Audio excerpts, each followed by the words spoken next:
하나님 말씀 보겠습니다. 사도행전 20장입니다. 사도행전 20장 22절에서 24절까지입니다. 사도행전 20장 22절에서 24절까지입니다. 신약성경 223페이지 사도행전 20장 22절에서 24절까지를 우리 다 같이 한 목소리로 합독해서 읽도록 하겠습니다. 보라, 이제 나는 성령에 매여 예루살렘으로 가는데 거기서 무슨 일을 당할는지 알지 못하노라. 오직 성령이 각 성에서 내게 증언하여 결박과 환난이 나를 기다린다 하시나, 내가 달려갈 길과 주 예수께 받은 사명 곧 하나님의 은혜의 복음을 증언하는 일을 마치려 하면은 나의 생명조차 조금도 귀한 것으로 여기지 아니하노라. 아멘. 우리가 지난주에 봤던 본문과 동일한 본문인데요, 오늘은 사명자의 실력 두 번째로 두 가지를 동시에 보는 지혜 그랬습니다. 두 가지를 동시에 보는 지혜. 지난주에는 사명자의 실력 첫 번째로서 분명한 방향 그랬잖아요.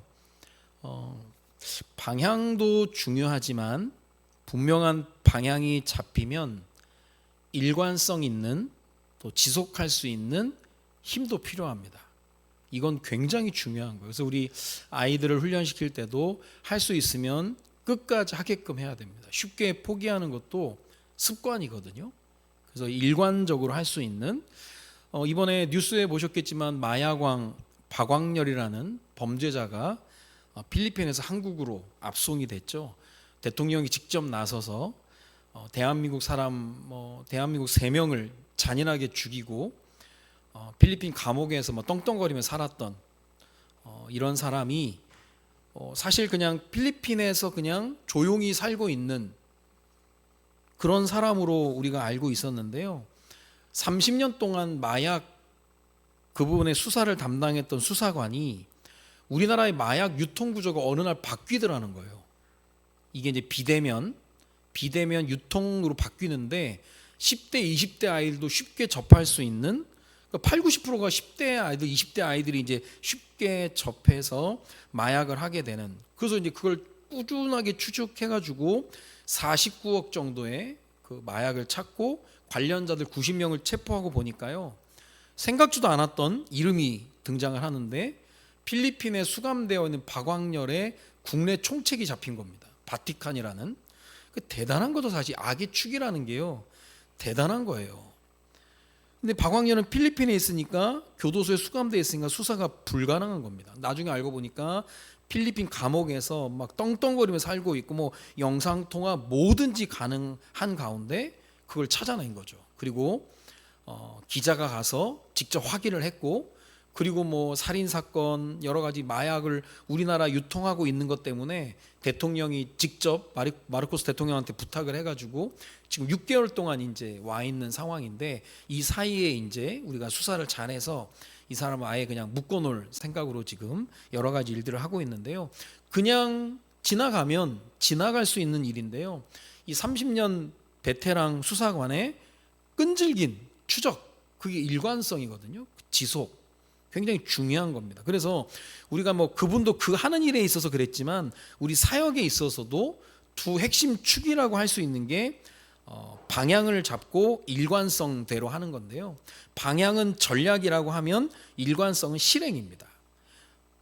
방향은 분명하지만 일관성이 떨어지거나 틀린 방향을 일관성으로 가는 것은 또 답답한 일이에요.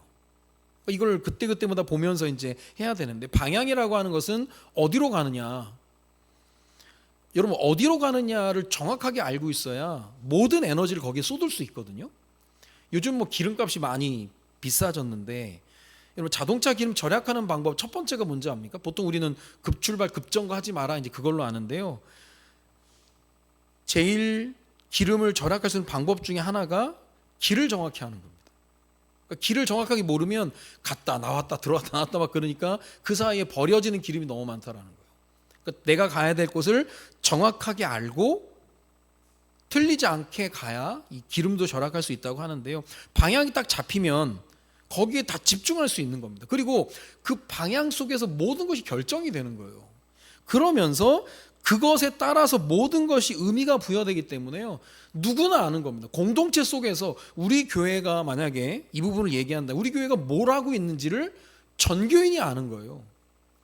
이거는 뭐 비전을 공유한다라는 뭐 거창한 이야기보다는 그냥 예배에 오면 다 아는 거예요. 이 교회는 지금 3.15 아파팀을 통해서 다이오킬링과 이열 테라피를 하고 있고, 다음 세대를 위해서 장학위원회를 준비해놨고 3.16 퀴즈 찬양대를 하고 있구나.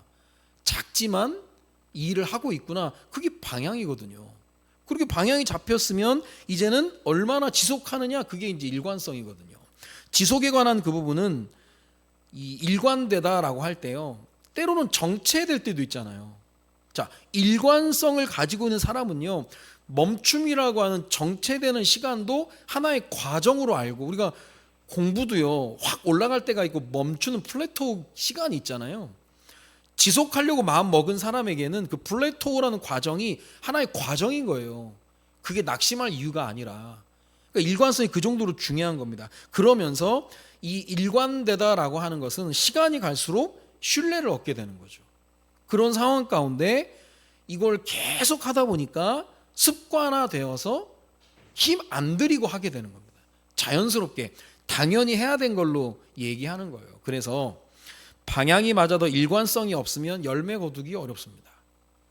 또 일관성이 있어도 방향이 틀리면 언제나 그 자리인 거예요. 그러니까 오늘 두 가지를 동시에 보는 지혜라고 한 이유가 굉장히 중요한 겁니다. 바울이라고 하는 전도자가 세계 복음화라고 하는 분명한 방향 속에서 멈추지 않고 계속 전진하는 겁니다. 아주 일관되게. 그러니까요, 뭐 루스드라에서는 얻어 터졌는 데서 얻어 터져가지고요 죽은 줄 알고 갖다 버렸다니까요. 근데 그 다음날 당연히 일어나서 들어가서 디모데라는 제자를 찾아내는 거거든요. 이게 이제 일관되니까 그것을 가까이 보고 있는 사람이 신뢰가 생기는 거예요. 그러면서 아, 이 사람처럼 나도 뜻을 같이 해야 되겠다. 사람을 바울은 모은 적은 없습니다. 사람이 따라오는 거죠. 이번 주에도 우리가 다윗에 대해서 볼 건데요, 다윗에게도 사람이 붙는다니까요.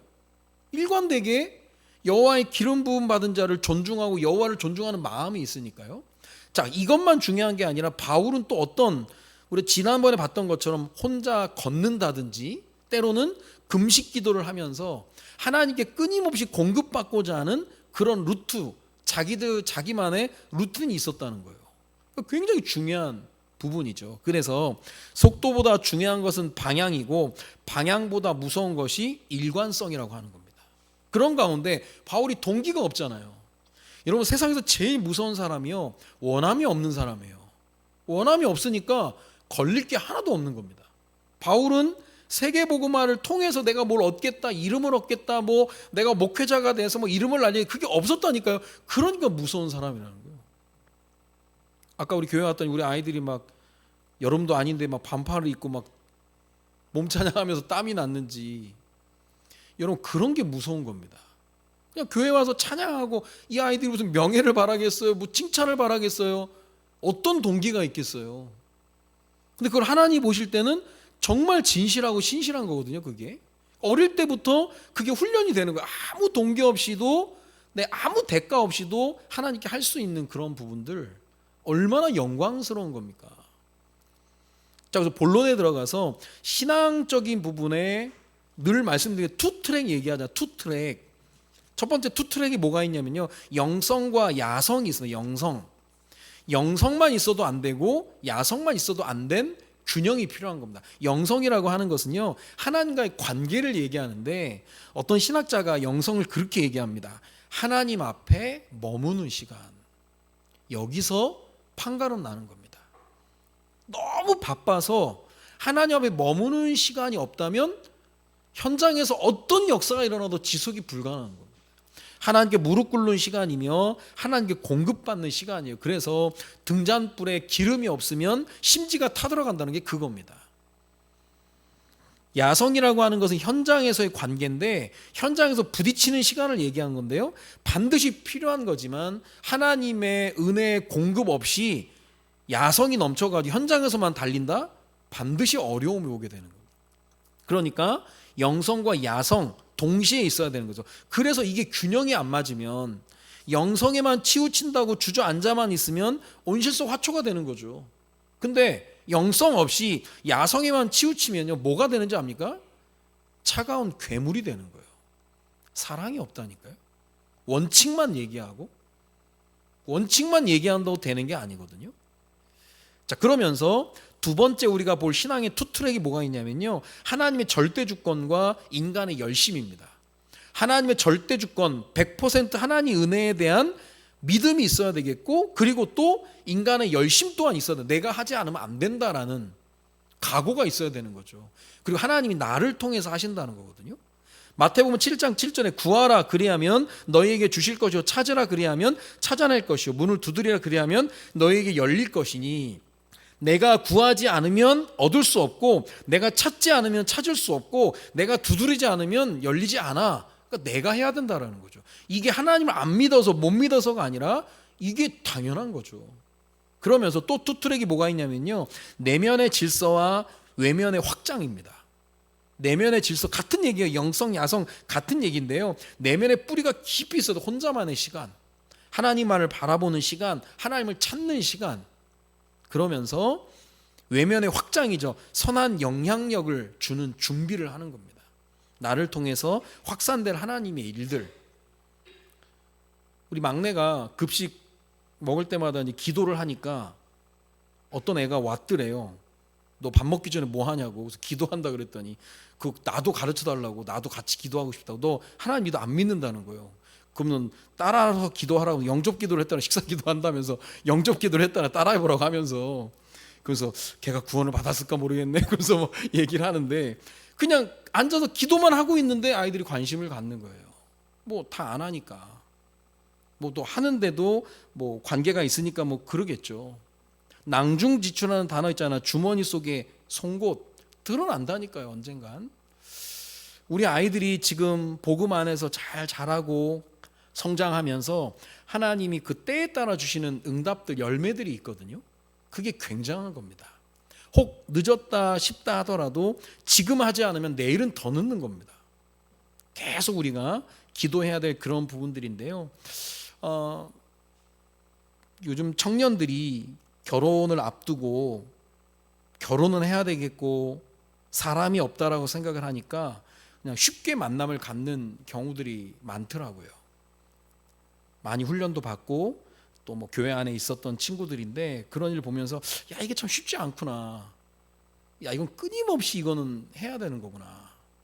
이 정말 중요한 부분들이거든요. 그래서 기도만 하면 가짜 경건이 생기는 거고요, 내 힘으로만 하면 인본주의가 되는 거죠. 바울은 이 두 가지를 아주 적절하게 한 겁니다. 그래서 오늘 바울이 지금 얘기를 해요.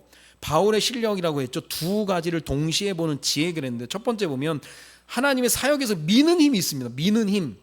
어려움 속에서도 이 미는 힘을 통해 전진하게 되는데, 그게 사도행전 20장 22절입니다. 보라, 이제 나는 성령에 매여 예루살렘으로 가는데 거기서 무슨 일을 당하는지 알지 못하노라. 성령에 매여라고 하는 게 참, 이게 누가 가요? 의사잖아요. 머리가 있는 사람인데 성령이 이끄시는 힘을 성령에 매여 그럽니다. 어떻게 보면 이 매인다의 역설이거든요. 구속이 아니라 하나님의 자녀요 전도자가 가장 안정적일 때가 언제냐? 성령에 붙들받았을 때거든요. 바울이 지금 성령에 매여 나는 예루살렘에 가기 때문에 거기서 무슨 일을 당한지 알지 못한다. 왜냐? 무슨 일이 일어날지 상관이 없다는 거. 나는 어차피 갈 거니까. 이게 무서운 거라니까요. 바울이 누가가 이런 표현을 잘 썼거든요. 사도행전 18장 5절에도 보니까 실라와 디모데가 마게도냐로부터 내려오매 바울이 하나님의 말씀에 붙잡혀 유대인들에게 예수는 그리스도라 밝히 증언하니, 그래. 붙잡혀. 사역자가 하나님 말씀에 붙잡히지 않으면, 다른 데 붙잡히면 큰일 나는 겁니다. 중직자들이 하나님 말씀에 붙잡히지 않고 세상 기준에 잡히면 불편해지는 거예요. 알지 못하노라 중요한 게 아니라는 거예요. 이게 미는 힘입니다. 전진케 하는 힘. 근데 또 막는 힘이 있어요. 막는 힘이 뭐냐?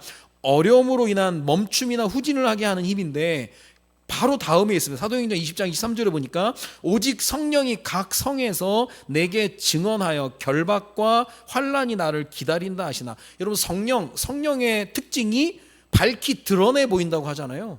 분명하게 가르쳐 주는 거예요. 너 가면 결박과 환난이 너를 기다리고 있다. 상관없이 가는 거예요.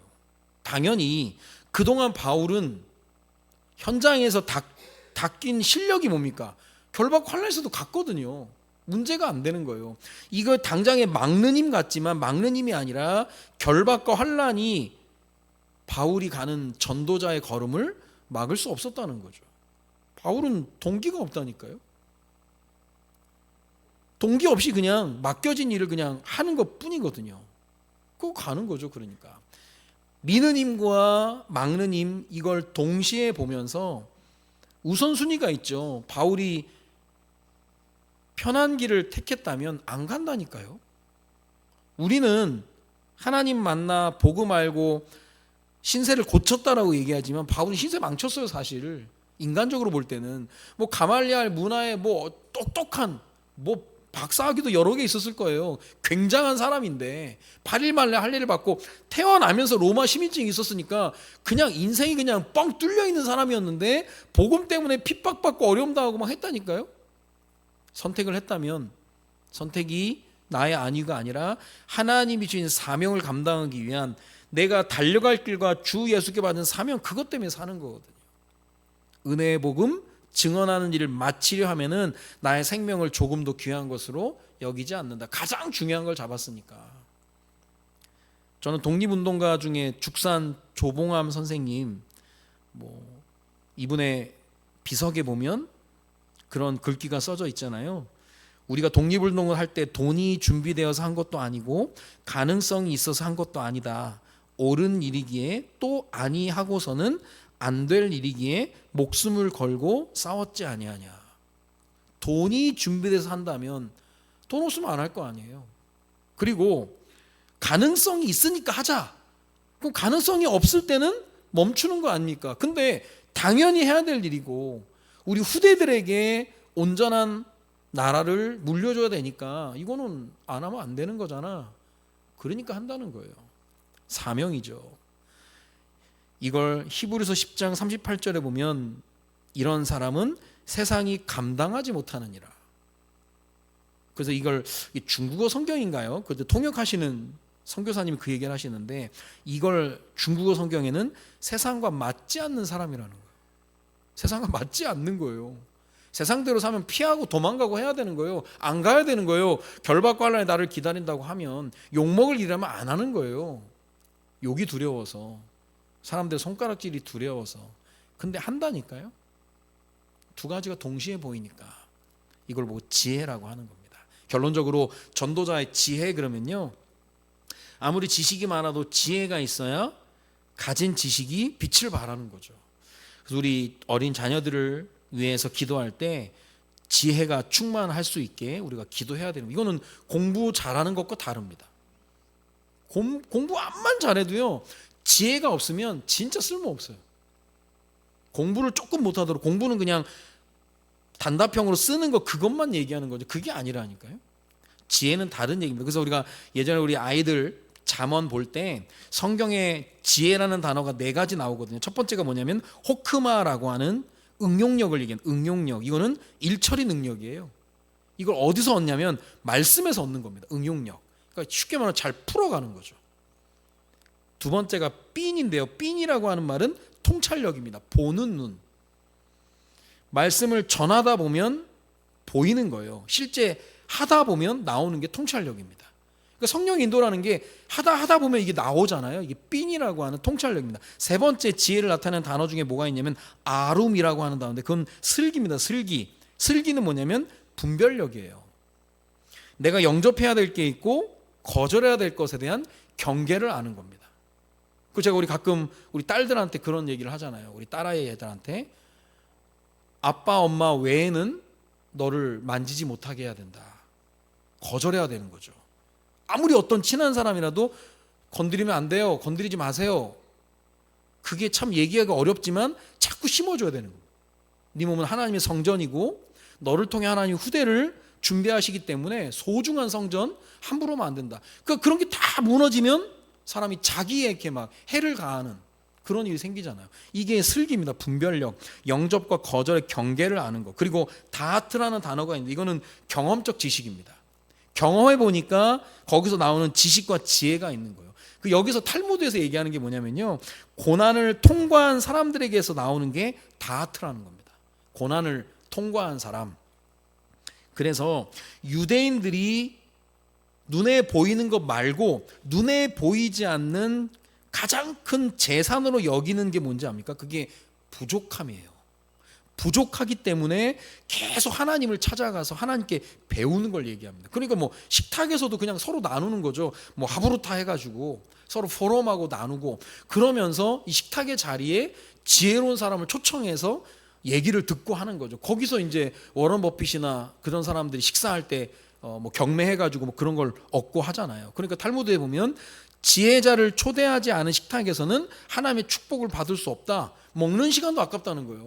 그래서 뭐 유태인의 밥상머리 교육 막 해가지고 밥상머리에서 아이들 교육하고 하는 내용들을 얘기하는 걸 다른 말로 얘기하면 실제 삶 속에서 얘기하는 걸 실제 말하는 거거든요. 그러니까 이런 지혜로 무장되어 있다면 하루하루가 달라지는 거죠. 우리가 어떤 상황 속에서도 잘 풀어나가는 그런 부분들이 필요한 거죠. 그러니까 우리가 그렇게 많이 배운 사람들이 말 실수해가지고 행동 하나 잘못해가지고, 얼마 전에 보니까 꽤 괜찮은 중후한 중년의 연기자가 음주운전 해가지고 뭐 난리가 났잖아요. 뭐 1차, 2차, 3차까지 가서 완전히 고주망태가 돼가지고 한순간에 그냥 무너져 버린다니까요. 이게 얼마나 어리석은 안타까운 일입니까? 지혜가 필요하다는 겁니다. 그러면서 우리 교회를 위한 기도, 아까 얘기했던 것처럼 우리 올해는 기본이 탄탄한 성도, 드림, 회개, 예배, 기억, 그리고 3.1 아파팀을 통한 우리 전도운동, 다육힐링과 이열 테라피, 그리고 장학위원회와 3.16 찬양대를 통해서 다음 세대를 준비해 나가는 거예요. 그러니까 하다 보면 더 이제는 또 수정되고 보완되는 거라니까요. 지금 우리 이열 테라피 할 수 있는 일꾼이 8명이나 지금 준비가 됐거든요. 그러면 이거는 굉장한 겁니다. 사실 한 명만 있어도 굉장한 건데요, 8명이 팀을 이뤄서 한다면 굉장한 일이 일어나는 거죠. 그러니까 지금 우리가 담금질 한다라고 하는 것처럼 충분히 담금질을 하고 그 일을 지속해 나가는 부분들이 필요한 겁니다. 그걸 위해 기도해야 되겠죠. 그리고 우리 3월이 며칠 남지 않았지만 3월 중부기도 얘기했습니다. 새학교 새학년 새학기를 맞이한 우리 모든 만남 사건 일을 축복으로 바꾸는 힘을 가진 자로 설 수 있도록 우리가 기도해야 되겠고요. 그 4월 5일은 부활주일입니다. 부활주일이면서 우리가 성찬식도 진행을 하고, 그리고 오후에는 우리 구역장, 부구역장님, 또 우리 부서장님들, 우리 교사분들, 그리고 3.15 라파팀과 함께 교회에 대한 중요한 또 의논을 조금 하려고 지금 기획하고 있습니다. 때와 날을 정하시고 일하신 하나님께서 가장 좋은 응답으로 함께 하실 거기 때문에요, 우리가 참석하시게 되는 분들은 기도하시면서 우리가 준비를 하면 좋을 것 같습니다. 오늘 사명자의 실력 두 번째입니다. 두 가지를 동시에 보는 지혜. 이거는 하나님이 주셔야만 되는 거예요. 언제나 그렇습니다. 전진하게 하는 사람이 있고 후진하게 하는 사람이 있고 동시에 봐야 되는 거예요. 무조건 전진, 무조건 후진, 그것도 아니거든. 그때마다 그러니까 바울이 이 두 구절에 동시에 나오잖아요. 각 성령에 매여 각 성에서 성령이 내게 증언하여, 그러니까 철저하게 성령을 가르쳐 주시는 존재라고 생각을 하고 인도받으면서 하나님의 지혜를 가지고 생명이 다하는 날까지 하나님께 쓰임받았던 전도자 바울, 이 바울의 영성과 이 자세를 우리도 본받는 가운데 하나님께서 나를 통해서 하실 일들, 또한 우리 성도 316 교회를 통해서 하실 일들이 말씀을 통해서 선명하게 보여지는 가운데 응답 있는, 열매 있는 걸음을 살아가는 은혜가 오늘부터 있어지기를 주님의 이름으로 축원드립니다. 기도합니다. 살아계신 하나님, 감사합니다. 오늘 본문의 말씀을 통하여 두 가지를 동시에 보는 지혜라는 제목으로 말씀을 나눴는데, 때로는 성령에 매여, 때로는 각 성령께서 내게 증언하여, 때로는 미는 힘이 있고 막는 힘이 있지만